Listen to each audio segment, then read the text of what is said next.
Hi there, friend. I'm Marva Iaconis from Lead Life Well, and today I want to address a topic that is all too familiar, and that is stress. I want to share with you 3 perspectives that really contribute to your feeling even more stress.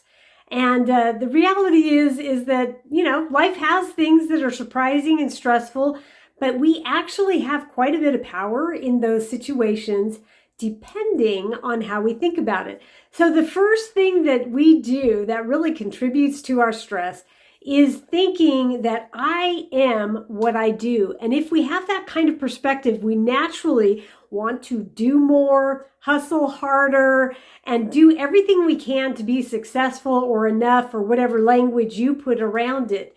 And the reality is, we can never do enough to be worthy. That's not what makes us worthy. We are only worthy because of what He's done for us. So if you want to make a shift, you're going to have to find your identity, and I hope that you find it in God, in something other than what you do. You are not a human doing, you're a human being. So the second perspective that can really throw us off and contribute to our stress is the perspective of it's just all too much. It's just all too much. And in that moment when we feel like we have a lot of things coming at us, the tendency is to kind of push through, and all that does is create unnecessary stress. The most unlikely thing that you might think to do is to pause, step back, and really think about what it is that you actually have to deal with. And honestly, that's very difficult to do in the moment. But if you can get all the things that are swimming around in your head out and on paper, it often isn't quite as bad as it feels like when it's swimming in your head.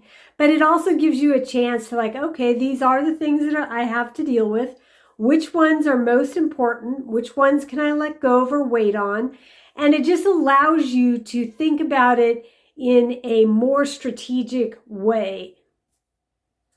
Alrighty, the third perspective that gets us into trouble and leads to more stress is the what if perspective. We rarely what if in a positive direction, maybe once in a blue moon when we're visioning something. But in general, when we're what ifing, it's what if in a negative sense. What if something happens with our health? What if something happens with our finances?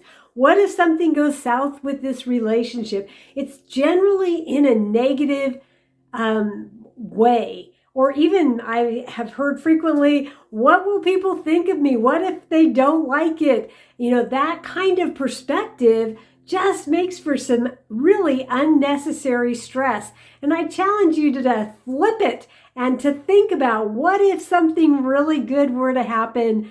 Let's think in that direction, right? Because kind of the things that we're thinking about, what takes place in our life has a tendency to follow. So let's focus on the what ifs in a positive direction. Now, I promised you 3 perspectives, but I have a bonus for you. One of the things that often leads to a lot of stress and anxiety is the unknown. Now, literally, we have absolutely no control over what's ahead, what's unknown, right? And so it really is a big waste of time to focus on that. There's nothing we can do about it except for potentially pray. I encourage you to do that.